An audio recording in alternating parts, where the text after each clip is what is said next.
developing a society because of all of these different toxins known to affect brain function.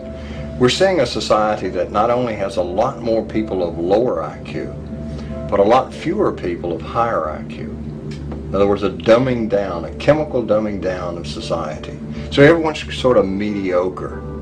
That leaves them dependent on government because they can't excel. We have these people of lower IQ who are totally dependent.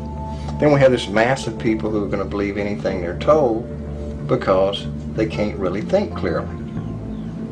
And very few people of very high IQ who have good cognitive function who can figure this all out. And that's what they want.